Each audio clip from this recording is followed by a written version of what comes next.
In this video, we're going to discuss a good recipe for prayer, one half being responsive, the other half being attentive.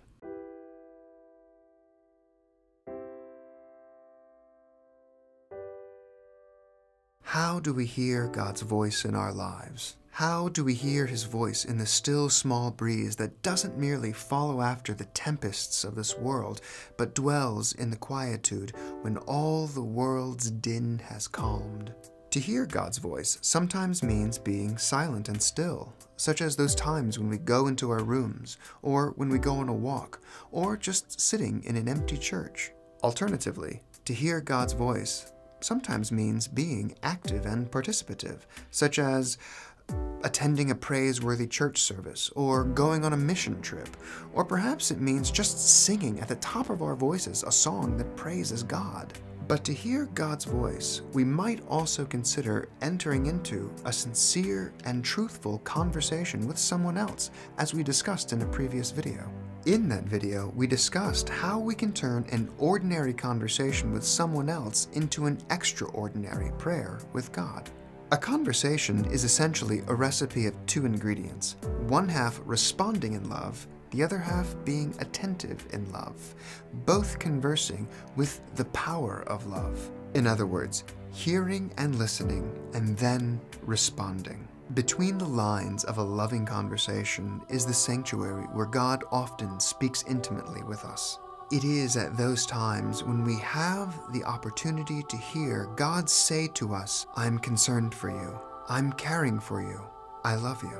In another previous video, I asked you to consider a time in your life when someone did something loving for you, such as brought you chicken soup when you were sick, or brought you an extra blanket when you were cold, or perhaps bought you lunch when you forgot your wallet or purse. Those are the times when God turns to us and intimately speaks with us. Those are the precious moments when the Son of God in glory will turn to us and say, "That was when I loved you."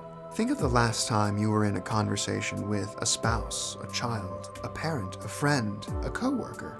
Think of the language and the body language that happened. If there was a single act of kindness, a hug, a compliment about your work, if there was any spark of love, a pat on the back, someone noticing how lovely or handsome you look, that was God among you, with you, in you, around you, speaking to you, speaking with you. Those are the moments that God gives to us as a gift, with a spiritual greeting card that reads, "Your belief in me is worth more than all the money in the world." But hearing that love from God can really be difficult. The noise of the world can enter into our workaday lives and we can be so easily distracted.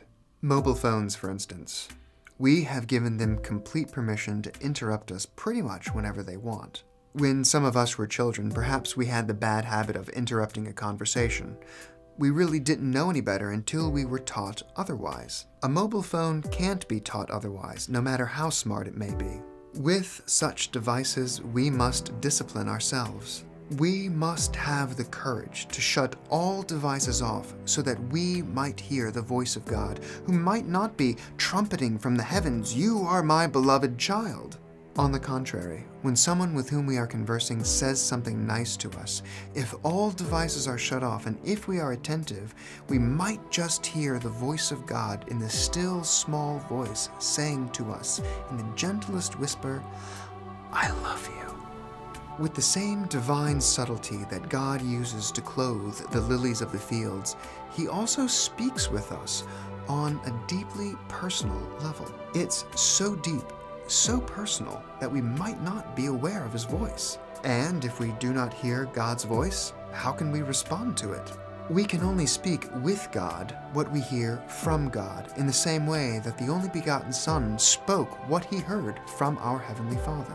So, the next time we're in a conversation with someone else, let's shut off all the distractions of the world. If we are attentive to the good things the other person is saying in a conversation, whatever it may be, from staples at the office to laundry at the house, as long as love lives in the hearts and minds of the two conversing, God is there also, speaking to each of us. "You are precious to me." But once we hear God's voice in our lives, what comes next? Let's discuss that in another video when we talk about the difference between hearing God's voice and listening to His word in our lives. Please subscribe to this channel to view the next video soon. Pray for me as I pray for you.